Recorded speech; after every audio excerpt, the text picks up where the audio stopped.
প্ৰথম আৰু লৈ আহিছো এটা গুৰুত্বপূৰ্ণ খবৰ পলাতক বীৰলাচিত থানাৰ প্ৰাক্তন নেতা বিকাশ অসমৰ সাফাই সামাজিক মাধ্যমত নিশা 7 পৃষ্ঠা জোৰা লিখিত লিখি তেওঁ সাফাই গাইছে আৰু আইমাতৃসকলৰ বিৰুদ্ধে বিৰূপ মন্তব্য কৰি বৰ্তমান পলাই আছে বিকাশ অসম মুখ্যমন্ত্ৰীয়ে কঠোৰ নিৰ্দেশ দিয়াৰ পিছতো তেওঁ পলাই আছে বৰ্তমান আত্মগোপন কৰি আছে কোট আত্মগোপন কৰি আছে বিকাশ অসমে নিশা অজ্ঞাত স্থানৰ পৰা সামাজিক মাধ্যমত সাফাই গাইছে আৰু তেওঁৰ বিৰুদ্ধে কঠোৰ হৈছে প্ৰশাসন আৰু এই মুহূৰ্তত লৈ আহিছো সবিশেষ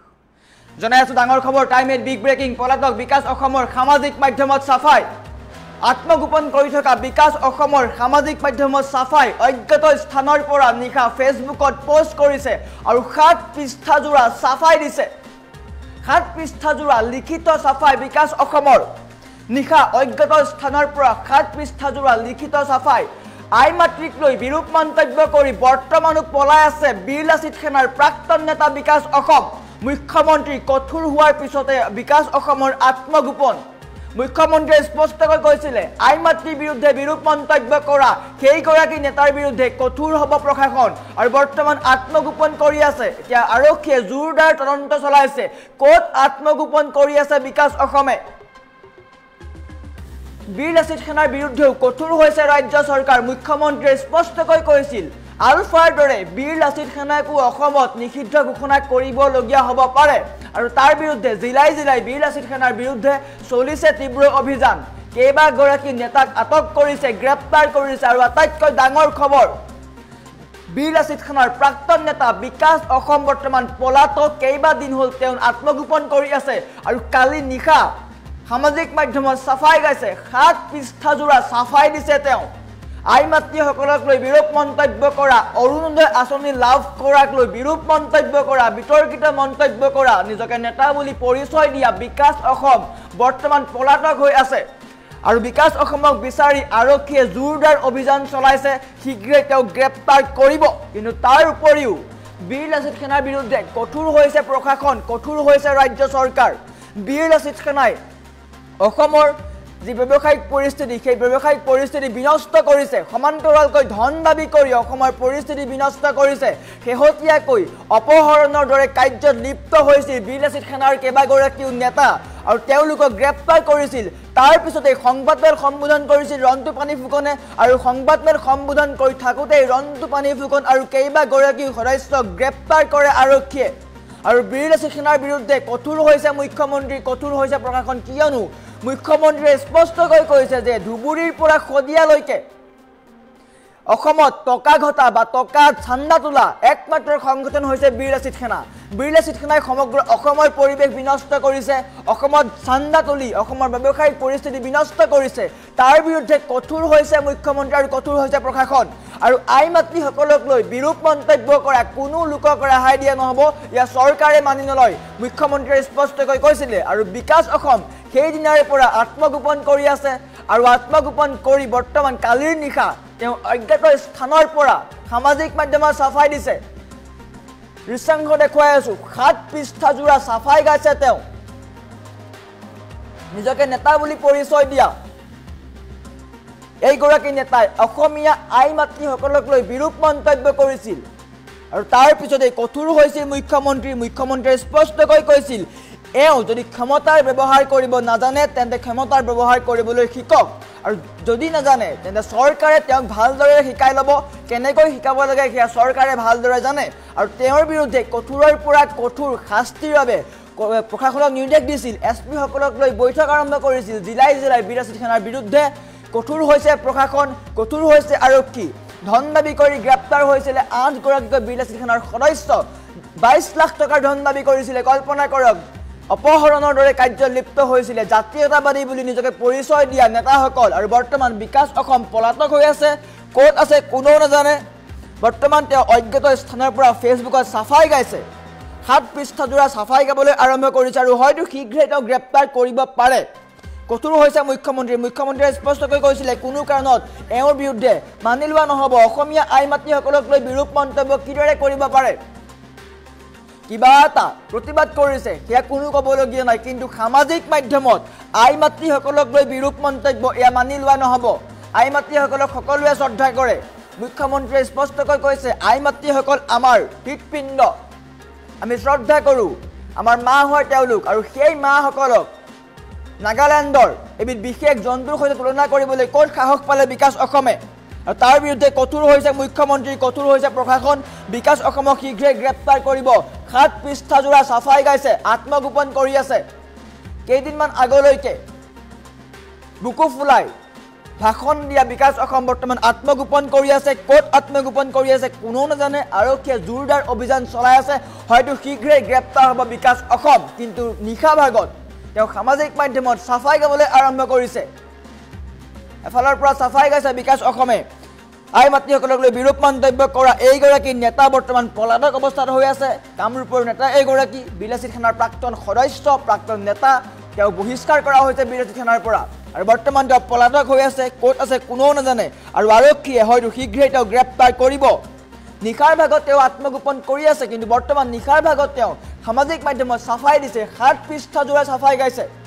7 পৃষ্ঠাজোৰা লিখিতকৈ সাফাই গাবলৈ আৰম্ভ কৰিছে আৰু বৰ্তমান তেওঁক বিচাৰি আৰক্ষীয়ে জোৰদাৰ অভিযান চলাই আছে শীঘ্ৰে গ্ৰেপ্তাৰ কৰিব বিকাশ অসমক অসমীয়া আই মাতৃসকলক লৈ বিৰূপ মন্তব্য কৰিছিল ইয়াক কোনেও সহ্য নকৰে অসমীয়া আই মাতৃসকল সকলোৰে শ্ৰদ্ধাৰ মুখ্যমন্ত্ৰীয়ে স্পষ্টকৈ কৈছে গতিকে বিকাশ অসম বৰ্তমান পলাতক অৱস্থাত মুখ্যমন্ত্ৰীয়ে নিৰ্দেশ দিয়াৰ পিছৰে পৰা পলাতক হৈ আছে বিকাশ অসম ক'ত আছে কোনেও নাজানে আত্মগোপন কৰি আছে দুটাকৈ মোবাইল ফোন সুইচ অফ কৰি ৰাখিছিলে কালিৰ নিশা তেওঁ সামাজিক মাধ্যমত সাফাই দিছে তাৰ পিছত নিজকে নিৰুখি বুলি খজুৱা হৈছে আৰু বৰ্তমান তেওঁক বিচাৰি আৰক্ষীয়ে জোৰদাৰ অভিযান চলাইছে শীঘ্ৰে হয়তো বিকাশ অসম গ্ৰেপ্তাৰ হ'ব বিলাসী থানাৰ প্ৰাক্তন নেতা নিজকে নেতা বুলি পৰিচয় দিয়া এইগৰাকী নেতাই অসমীয়া আই মাতৃসকলক লৈ বিৰূপ মন্তব্য কৰিছিল আৰু তাৰ পিছতেই কঠোৰ হৈছিল মুখ্যমন্ত্ৰীয়ে স্পষ্টকৈ কৈছিল আই মাতৃসকলক লৈ বিৰূপ মন্তব্য কৰা বা বিতৰ্কিত মন্তব্য কৰা কাকো ৰেহাই নিদিওঁ আৰু বিলাসী সেনাক হয়তো শীঘ্ৰে অসমত নিষিদ্ধ ঘোষণা কৰিব পাৰে চৰকাৰে কিয়নো বিলাসী সেনাই ব্যৱসায়িক পৰিস্থিতি বিনষ্ট কৰিছে খদিয়াৰ পৰা ধুবুৰীলৈ চান্দা তোলা একমাত্ৰ সংগঠন হৈছে বিলাসী সেনাই চান্দা তুলি অসমৰ সংস্কৃতি বেয়া কৰিছে চান্দা সংস্কৃতি তেওঁলোকে অব্যাহত ৰাখিছে আৰু তেওঁলোকৰ বিৰুদ্ধে কঠোৰ হৈছে প্ৰশাসন কঠোৰ হৈছে ৰাজ্য চৰকাৰ আৰু বিকাশ অসমক বিচাৰি আৰক্ষীয়ে জোৰদাৰ অভিযান চলাইছে আৰু নিশাৰ ভাগত তেওঁ সামাজিক মাধ্যমত সাফাই গাবলৈ আৰম্ভ কৰিছে 7 পৃষ্ঠাজোৰা সাফাই গাইছে তেওঁ পলাতক বিকাশ অসমে সাফাই গাইছে অজ্ঞাত স্থানৰ পৰা নিশা ফেচবুকত পোষ্ট কৰিছে 7 পৃষ্ঠাজোৰা সাফাই গাবলৈ আৰম্ভ কৰিছে বিকাশ অসমে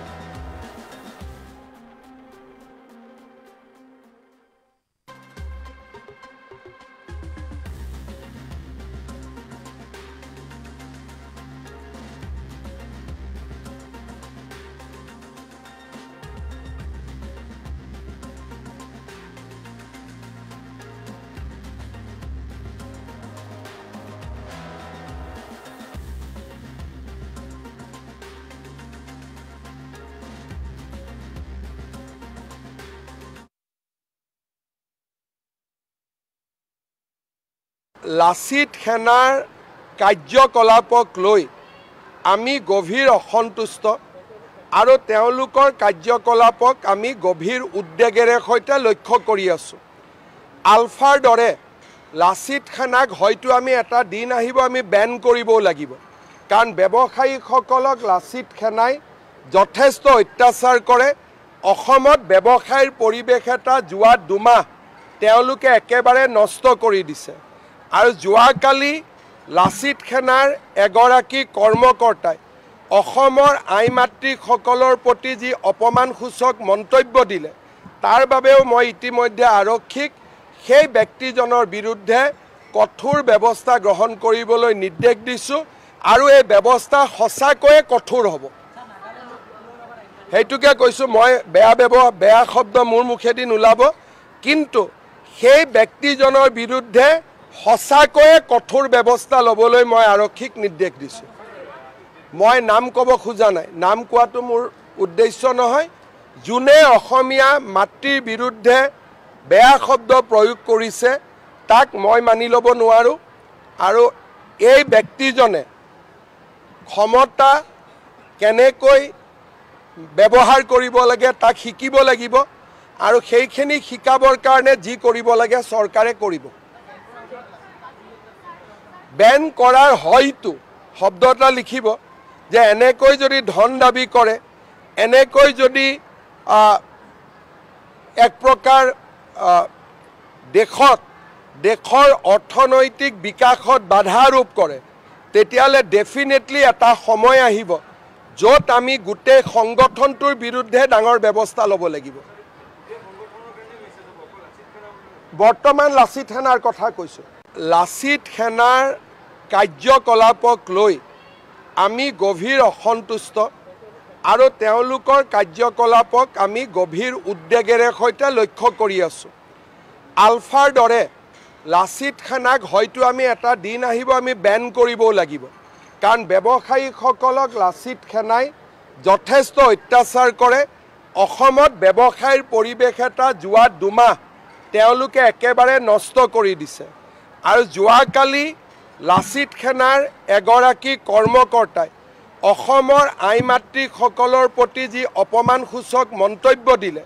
তাৰ বাবেও মই ইতিমধ্যে আৰক্ষীক সেই ব্যক্তিজনৰ বিৰুদ্ধে কঠোৰ ব্যৱস্থা গ্ৰহণ কৰিবলৈ নিৰ্দেশ দিছোঁ আৰু এই ব্যৱস্থা সঁচাকৈয়ে কঠোৰ হ'ব। সেইটোকে কৈছোঁ, মই বেয়া শব্দ মোৰ মুখেদি নোলাব, কিন্তু